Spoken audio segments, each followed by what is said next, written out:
Yeah. Now you do have some help along the way.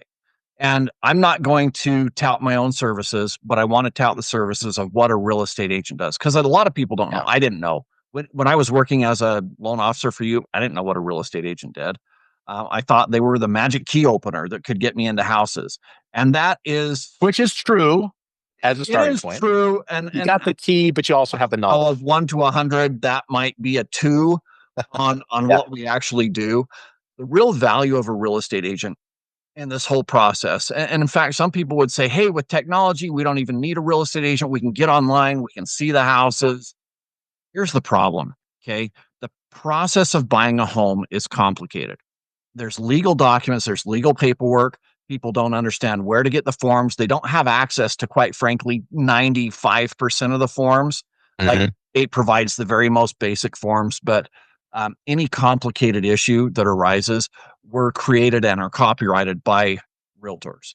And so having a realtor help you out, you have somebody with this giant toolbox of forms that can help you, and they understand all of those different forms to fit different scenarios to solve your problems, right?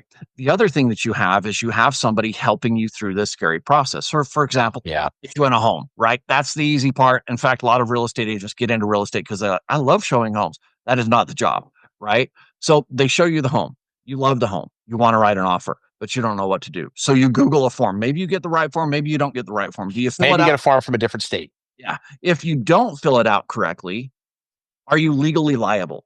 If an attorney got involved, could they pick apart that form and sue you for damages? And the answer is yes. If you don't do any of these things correctly and you're messing with somebody else's home, which is somewhere they've lived for 20 years, they've got a lot of memories associated with it, they've got high emotions associated with Yeah. that.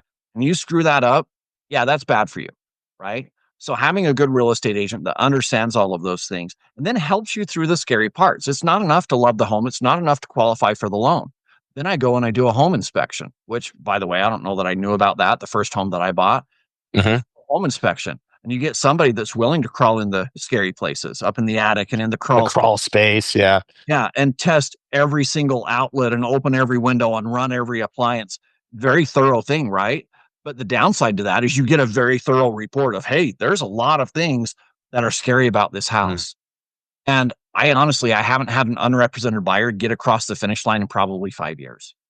Well, and I get the opportunity to work with a lot of people who don't go down that path of getting an agent, and they miss the stuff, and they put themselves at liability, and they create risk, and they create problems. And very rarely do I see that the outcome is better because they were unrepresented than had they had and you said it, a good professional real estate agent. Yeah. They just go and pull somebody out of the phone book.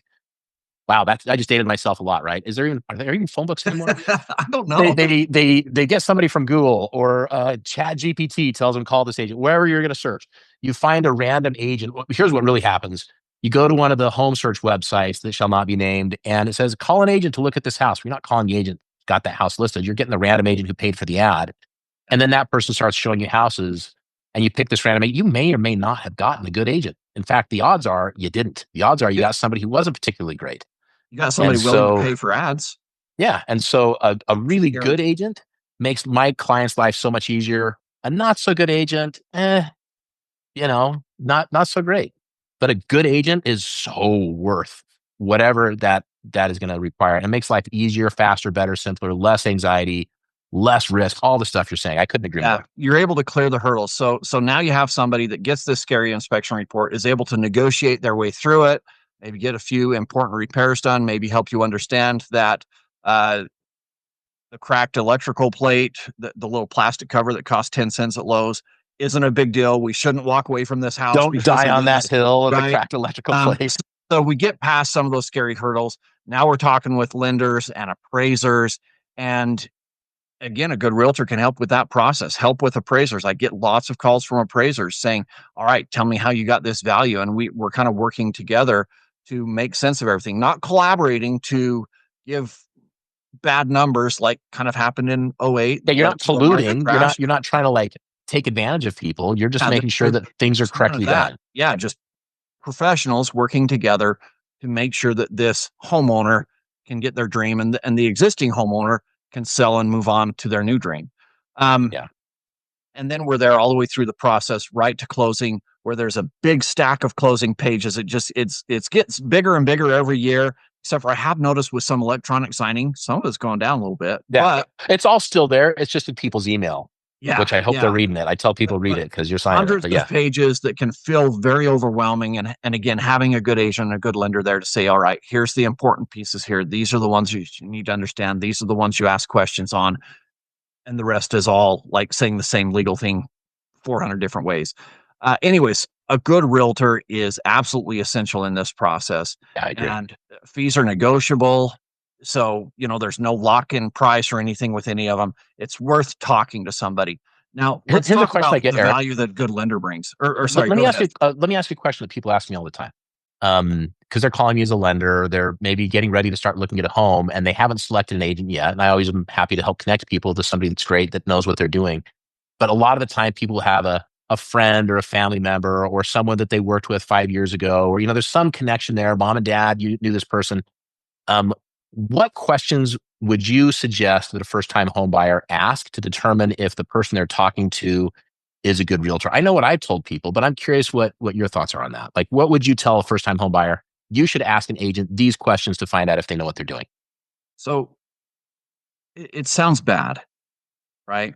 But this is a time to be selfish, Yeah. right? Um, so I grew up very religious, and I never understood this. The two great commandments: love God, love your neighbor, right?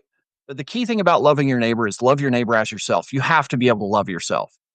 And so I'm going to apply that here is you love yourself, which means that you pick somebody that is good for you, not Mhm. because it's good for them.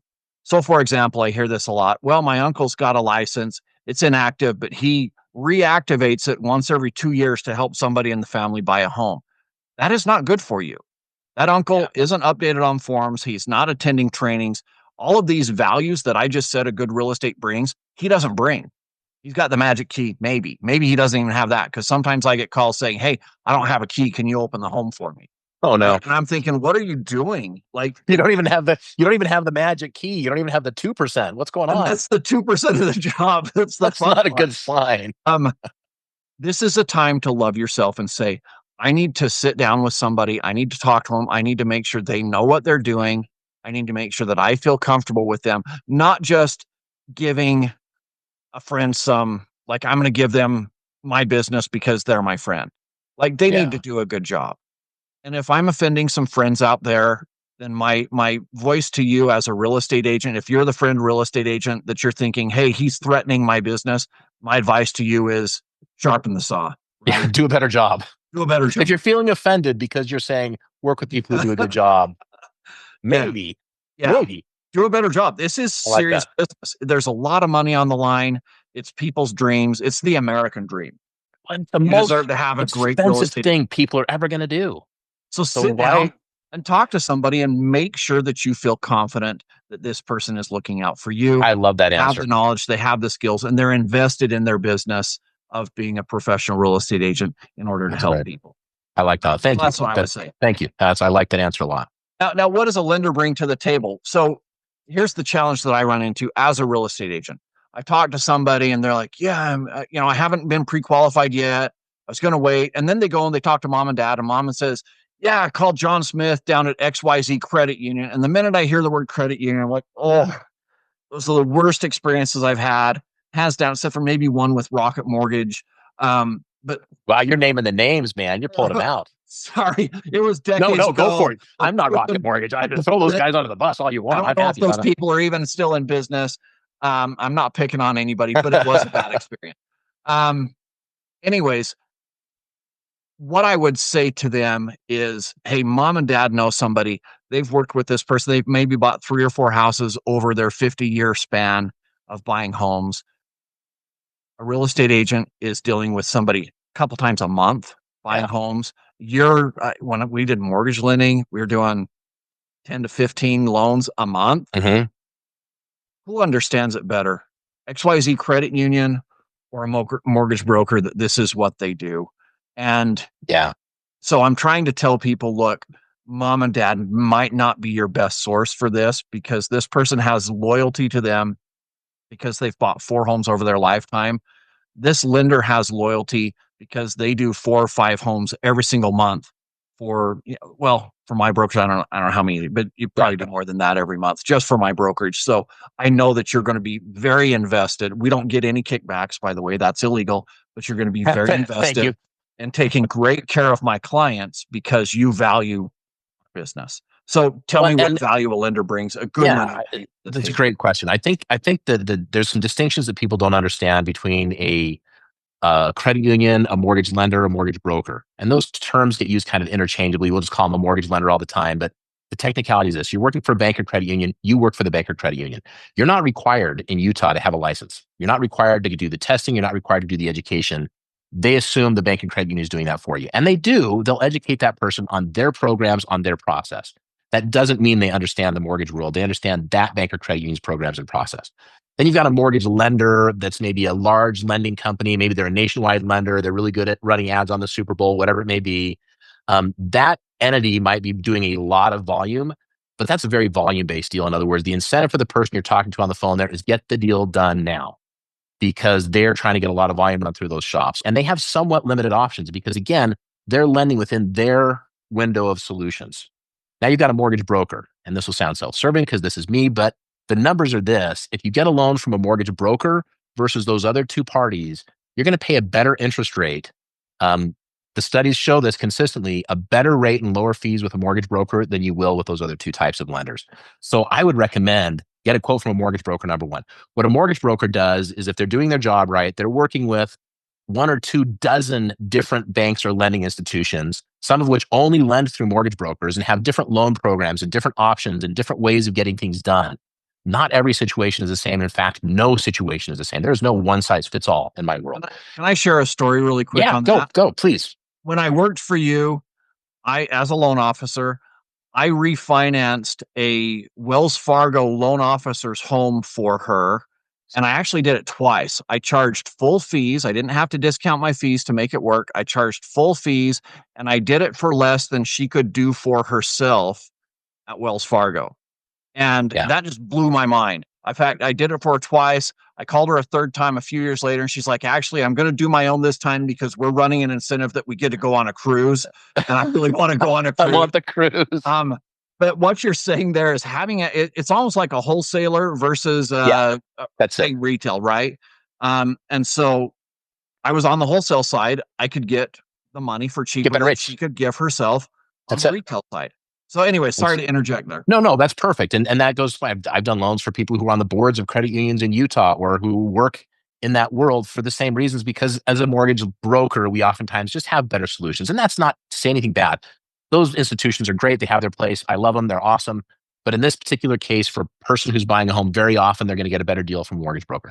That mortgage broker should ask you a bunch of questions, get a bunch of documents from you, run your credit report, and then give you a pre-approval or pre-qualification. And there's two terms that get bandied around a little bit too: pre-qualification, pre-approval. So let me explain those. When you call and you have a conversation with a mortgage broker and you tell them what you're trying to do, and maybe they run your credit or maybe they just rely on the information you've given them, they may issue you a pre-qualification letter.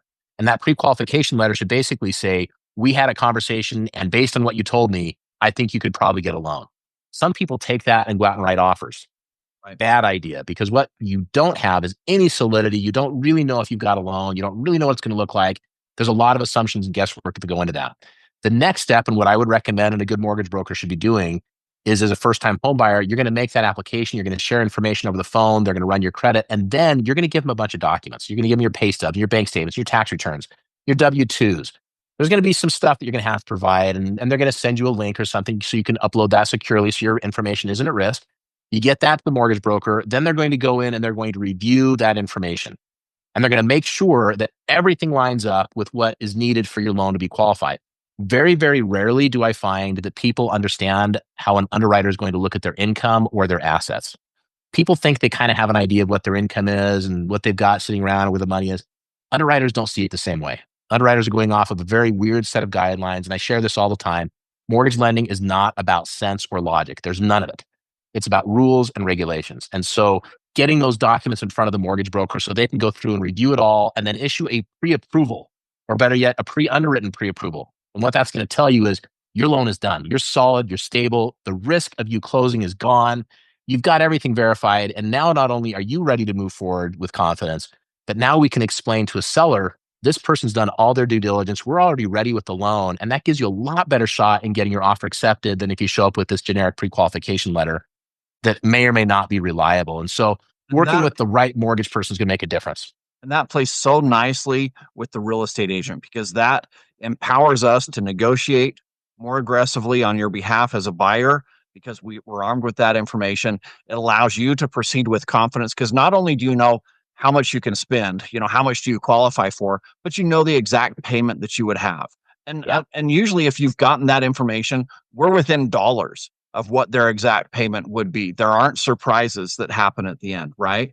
And Yeah. so Getting rid with of that risk. knowledge, Oh, and with that uncertainty. knowledge, they go out and they shop within their price range, they make offers, they negotiate, and everything that they do is backed by knowledge so that they're good negotiators, and You got it. You got that word. You nailed it.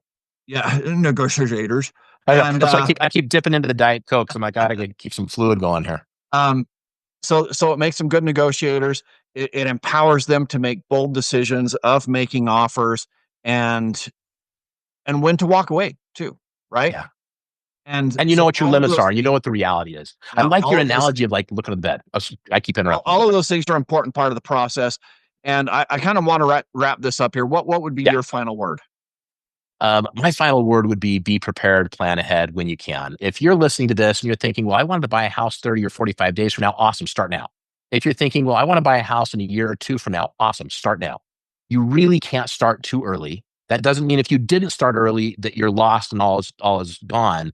But start early where you can. Start where you are right now. And like Eric's saying, get a look under the bed, find out what's really going on, get real information, and then start putting a plan in place. There's clients I've worked with where between the time we talked to them first and the time that they bought their first home, I'm thinking one client in particular, awesome couple.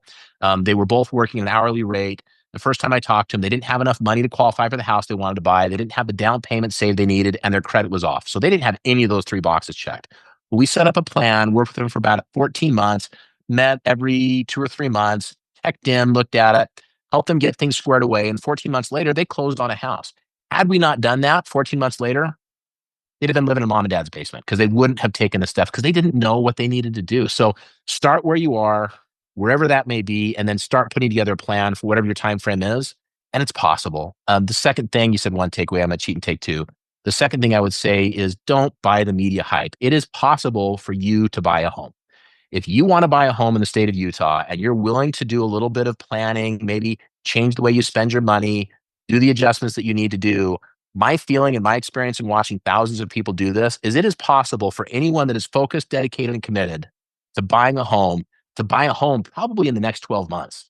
If you're willing to put in the time and effort to do it, you're going to be able to do it. So don't buy into the idea that it's outside of your range. It is possible. It's just going to take some work from you, but you can do it. Yeah, absolutely. And I would close with this, just dovetailing on what you said, is don't let the fear hold you back. Yeah. Get out of bed, look under the bed. The worst things that you're going to see, maybe there's an old pair of underwear under there. There's no monster.